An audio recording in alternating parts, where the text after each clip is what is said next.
enfermedad terminal, no es creyente y usted se encuentra con ella, ¿qué es lo que usted inmediatamente le dice?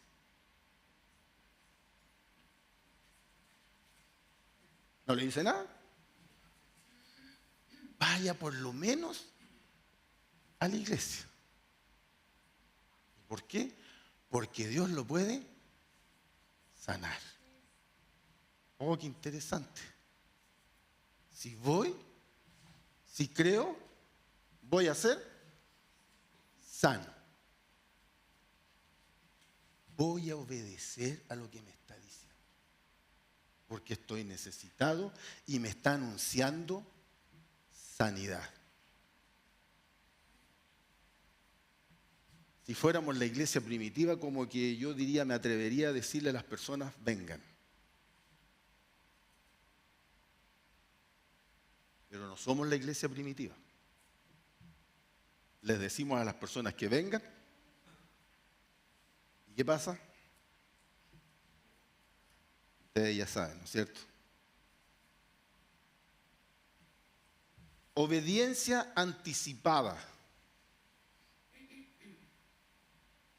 Hay otro pasaje en Malaquías que lo predicamos, y perdonen por haberlo predicado hace 20 años atrás, pero hoy día ya no tiene sentido, no me hace sentido. Pero para muchos de ustedes a lo mejor sí todavía hace sentido.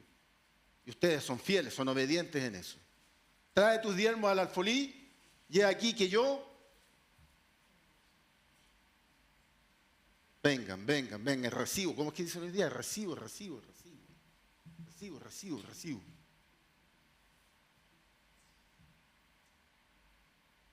Diezmo porque estoy esperando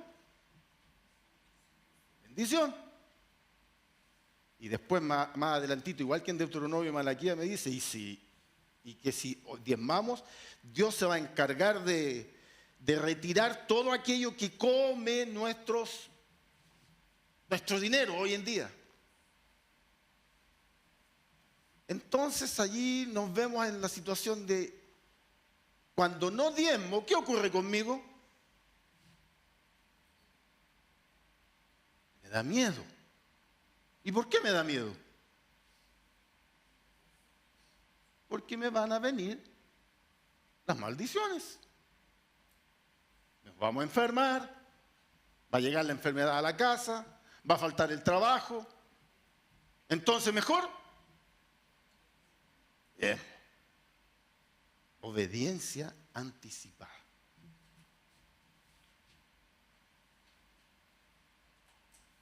El joven rico le dijo a Jesús, dice que llegó corriendo, y era un líder religioso, era un líder religioso.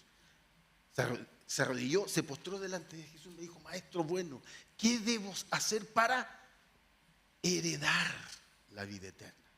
Andaba en busca de la vida eterna, teniendo toda la riqueza, él no tenía la seguridad y la certeza de tener la vida eterna. Y por tanto le dijo, ¿qué debo hacer? No tenía certeza. Y Jesús le dijo lo que todos hubiesen querido escuchar. No robes, no mates. Eso lo he hecho desde mi juventud, le dijo. Maestro bueno, parece que estamos bien. Dice que Jesús lo miró a los ojos y lo amó. Lo amó mucho y le dijo, pero una cosa te falta. Y le puso el dedo en la llaga. Entrega tus bienes, vende tus bienes y dáselo a los pobres. Y ven y sígueme. ¿Qué hizo el joven rico? Fue mucho lo que Jesús le pidió para seguir siendo obediente anticipado. Fue demasiado. Y dice que se puso triste. Se puso muy triste. Y los demás discípulos le dijeron cuando Jesús estaba en ese momento, y Señor, ¿quién se va a salvar? La cosa parece que está difícil. De esta manera, la obediencia anticipada, ¿saben? Es la que está en el Antiguo Testamento y es por la que nos hemos guiado mayoritariamente en nuestras vidas de creyentes. Y la pregunta entonces que debemos hacernos, ¿es esa la obediencia que Jesús mostró? ¿Jesús mostró obediencia anticipada al Padre? La obediencia que Jesús mostró no fue la anticipada. Jesús mostró obediencia que se le llama voluntaria. Yo doy mi vida. Yo doy mi vida. Nadie me la quita. Yo la doy y la doy voluntariamente. Yo doy mi vida y la doy voluntariamente. Porque he descendido del cielo, en Juan 6:38, no para hacer mi voluntad, sino la voluntad del que me envió. El Padre me ama, dijo Jesús, porque sacrifico mi vida. Nadie puede quitarme la vida, sino que yo la entrego voluntariamente en sacrificio, puesto que este es el mandamiento que recibí de mi Padre. Parece que el Padre le dijo, ¿sabes, hijo? Hay algo que ir a hacer allá abajo en la tierra y quiero que tú vayas. Pero si es que tú quieres ir. Y Jesús le dijo, ¿y a qué es lo que voy a ir? Y Dios le dijo, mira, va a pasar todo esto. Me imagino, voy a hacer aquí algo escenográfico nada más. Jesús como que pensó un poco, dijo, parece que está complicada la cosa. Pero ¿sabes qué, Padre? Si tú quieres que yo vaya, voy. Voluntariamente. Y dijo, voy. Jesús se humilla, da su vida, porque Él voluntariamente quiere obedecer al Padre. No busca, tenía toda la gloria, era Dios, era parte de la divinidad, había creado todo. ¿Qué más podría? Él no buscaba gloria con esto. Pero el ejemplo que Él nos da, y en todos sus pasajes nos habla de que Él se dona y Él se da y obedece voluntariamente. Y en muchos pasajes en la Biblia escuchamos de que Jesús dice, lo que oigo al Padre decir, eso digo. Y lo que veo al Padre hacer, eso hago. Y lo hago voluntariamente. No lo busco como obediencia anticipada. ¿Servimos voluntariamente a Dios?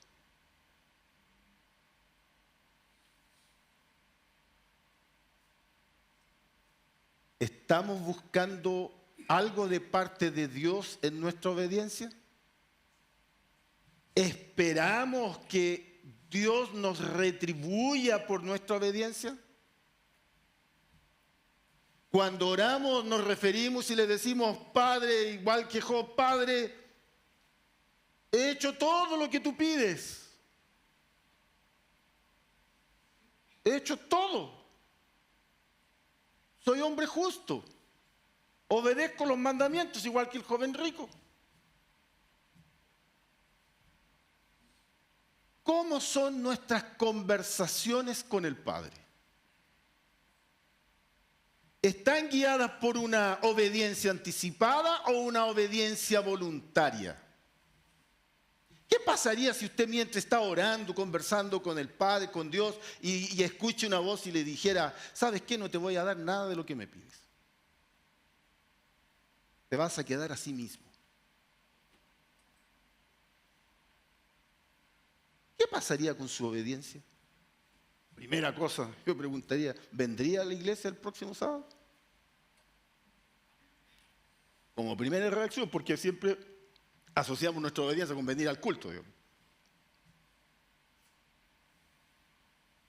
Cuando Jesús le dice al rico de que tiene que vender todas sus pertenencias, todas sus riquezas y dárselas a los pobres e ir tras de Jesús, entonces los discípulos dijeron, ¿quién podrá ser salvo? Está difícil ser salvo. Y Jesús les dijo, humanamente hablando, les dijo Jesús, es imposible.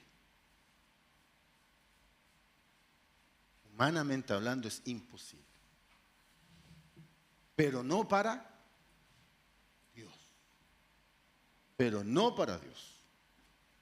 Porque con Dios todo es posible. Cuidado, no se cuelgue ya de la obediencia anticipada. Porque para eso somos, pero fantástico. Dios, todo es posible para ti. Entonces, volvemos a la obediencia anticipada. Sino que el tema es, ¿cómo puedo ser un nuevo hombre, una nueva mujer, una nueva humanidad? ¿Cómo podemos ser una nueva iglesia que obedece voluntariamente? Y no obedece anticipadamente, no obedece en busca de beneficios, no obedece en busca de bendiciones. ¿Cómo podemos ser esa iglesia fiel a lo que Jesús quiere y pide? Dejen todo y vengan y síganme.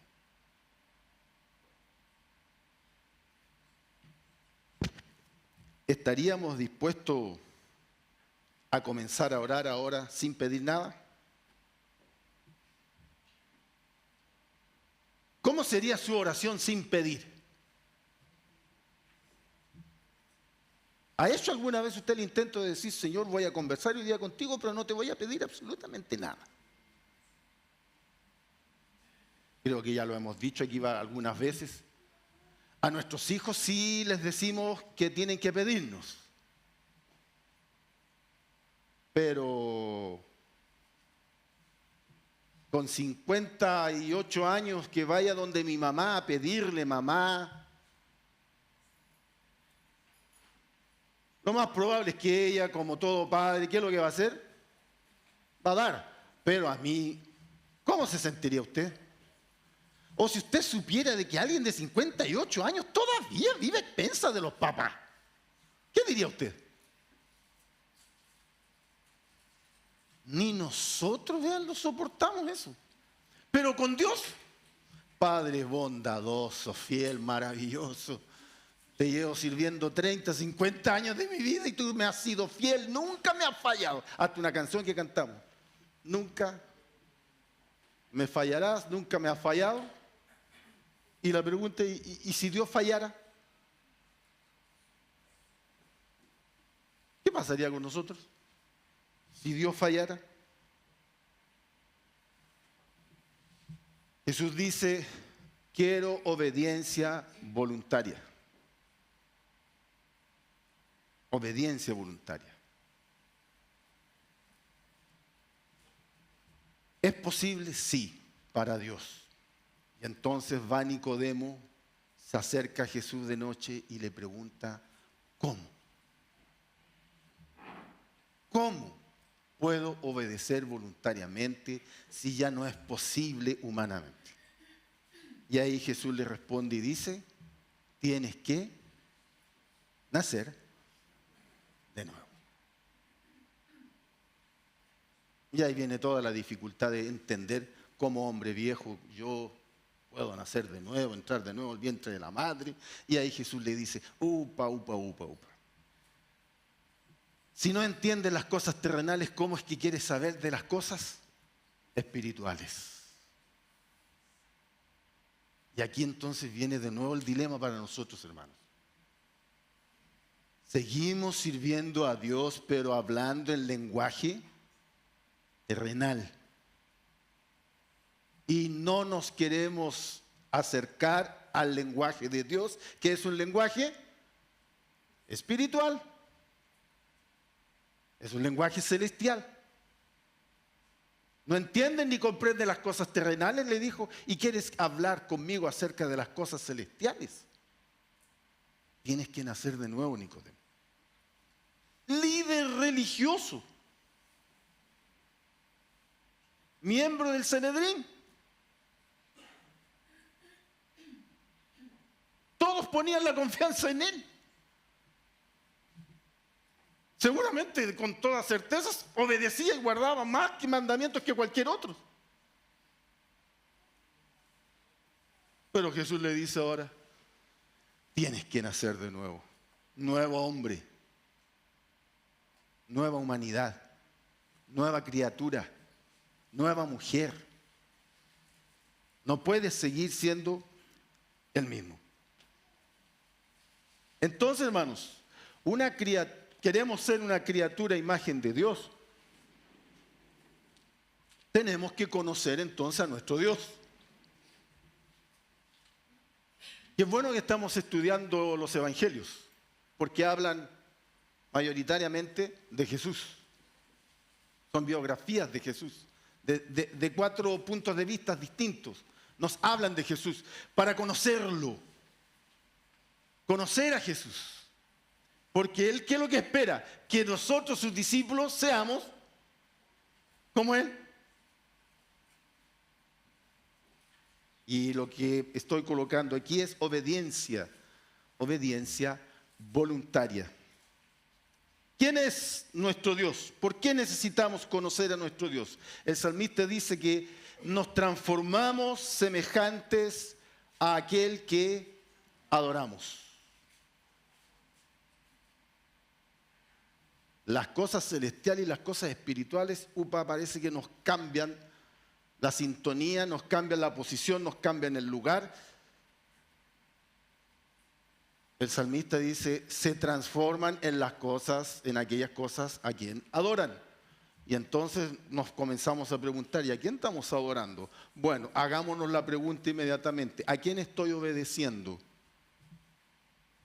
Me estoy dando cuenta de que mi obediencia no es voluntaria.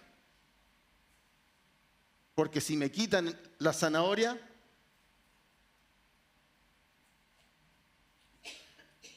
se me perdió el incentivo. Perdí el incentivo. Parece entonces que tengo que leer de nuevo, parece que vamos a tener que leer de nuevo los 4 evangelios para conocer más a Jesús. ¿Quién es nuestro Dios? Vayamos.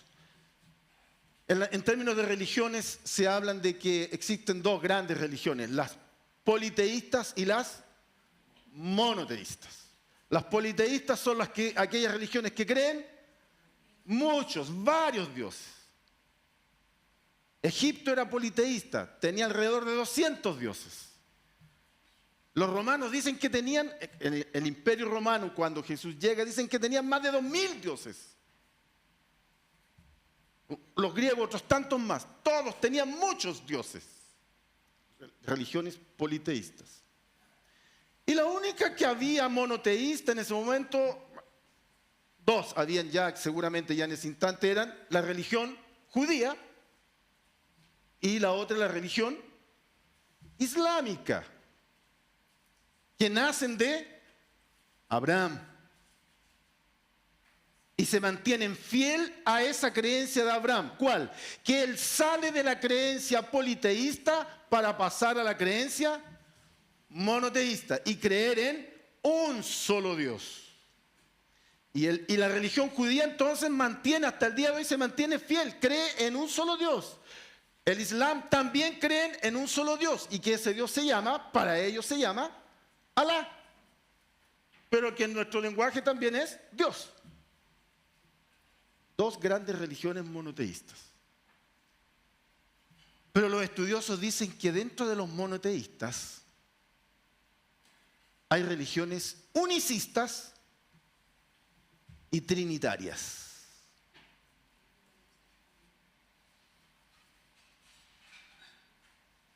Y colocan entonces la religión judía en una religión unicista.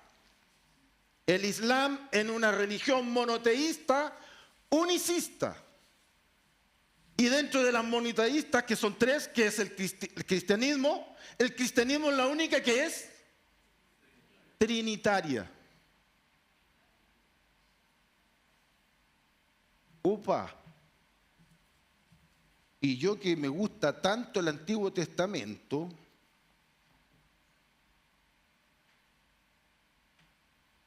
ellos creen, hasta ese tiempo, el pueblo de Israel trataba con Dios como un Dios unicista. La revelación, hermanos, de Dios a la humanidad es progresiva. Dios no se mostró y se reveló, miren, es todo esta la historia y todo este el cuento. No, Él dijo, no, vamos a hacerlo dentro del tiempo, dentro del cronos, dentro de la cronología de la humanidad. Vamos a desarrollar el plan de salvación. Y comienza. Esto de este Dios monoteísta trinitario se llega a conocer de Él principalmente a partir del Nuevo Testamento. E incluso la iglesia primitiva en los primeros 2, 3 siglos tuvo enormes dificultades con esta creencia de un Dios trinitario. ¿Por qué? Porque habían religiosos que decían, Jesús fue 100% humano. Y no creían que Él había sido divino. Pero habían también los otros que decían, no, Jesús fue 100% divino. Y no fue humano. ¿Cómo eso que no fue humano? No, lo que vimos, lo que ustedes vieron fue un espíritu.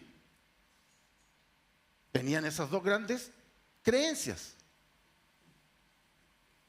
Y habían los que decían, los que Jesús había sido 100% humano y 100% divino. Fue más o menos ya por el año 300 que se pusieron de acuerdo dentro de los concilios y se reconoce, y no porque esté escrito la palabra Trinidad o Trinitario, no, la Biblia no existe, sino que a partir de los pasajes que encontramos en la Biblia es que se comienza a revelar de que el Dios de Jesús era un Dios trinitario. ¿Cómo esto afecta nuestra fe? Para allá vamos. Conocer a nuestro Dios. ¿Por qué? Porque eso afecta nuestra fe, nos transforma según lo que creemos. Y todos los estudios de las iglesias cristianas, evangélicas, protestantes, dice que una gran mayoría de ellas creen en un Dios, en un solo Dios, por lo tanto son monoteístas, pero en la práctica dejan de ver de que creen en un Dios unicista, no trinitario. Cuando leí eso dije, ¿cómo es posible? La Trinidad o el concepto trinitario, para la mayoría de los creyentes encontraron ellos en el estudio de que no tiene ninguna relevancia, no tiene ninguna injerencia en la práctica. No afecta en nada, no influye en nada. Y viven el Evangelio como que si Dios fuera unicista.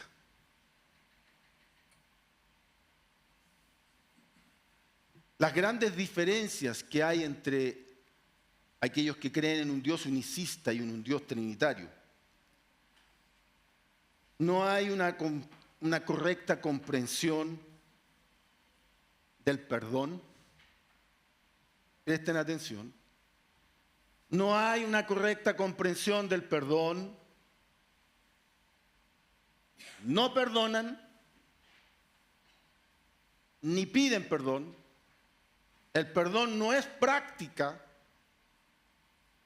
en sus vidas, no tienen una correcta comprensión de la gracia, sino que creen que van a ser salvos por obras. ¿Y saben quiénes creen que realmente van a ser salvos por obras? Los judíos. ¿Y quién más? Los musulmanes. El Corán les pide que... Y la gran obra, entre comillas, que les pide y que les asegura su salvación, ¿cuál es? Ser un mártir. Llenarse de bombas e ir entonces contra el enemigo. Y la salvación, el beneficio que tiene allí, la obediencia anticipada, es que le están esperando en el cielo 70 vírgenes. Miren la obediencia anticipada, en busca de las 70 vírgenes en el cielo junto a Alá. No tienen correcta comprensión del perdón, cristianos, evangélicos, protestantes, del mundo evangélico, cristiano, que no tienen una correcta comprensión de la gracia, exigen obediencia a reglas externas, reglas exteriores, lo que ya creo que hemos escuchado bastante de ello y hemos leído. Se tornan arrogantes y exclusivistas, y yo me acuerdo de que pasamos una época 30 años atrás, serán 40 años, en que entre mismo las religiones o las iglesias evangélicas nos estábamos discriminando y la lucha era cuál tenía la verdad. Entonces juzgaba al bautista, no, ustedes no tienen la verdad. ¿Por qué? Porque no tienen el sábado, porque esto y porque esto y porque esto es la ley alimenticia y nosotros tenemos la verdad. Exclusivistas. ¿Y de dónde viene eso? No viene de muy lejos, hermanos. El pueblo de Israel será la gran nación entre todas las naciones. Será pueblo electo, pueblo elegido, bendecido. No viene de lejos, está aquí en la Biblia. Nos retrocedemos unas par de páginas y lo encontramos. Y nos creemos entonces como se creen los unicistas. El Dios de ellos concede bendiciones y concede prosperidad. Lo malo no está en eso, es que le concede bendición y prosperidad solamente a algunos. Le concede solamente eso a algunos. Mientras que otros sufren miseria, como por ejemplo, ¿escucharon ustedes las noticias? La última declaración de Netanyahu. A estos animales los vamos a tener que erradicar de la tierra.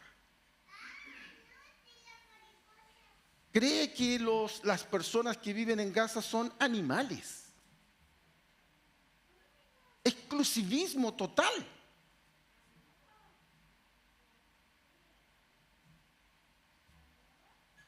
¿Cuántos de ustedes creen de que a ciertas personas le está pasando algo porque no son hijos de Dios, no van a la iglesia?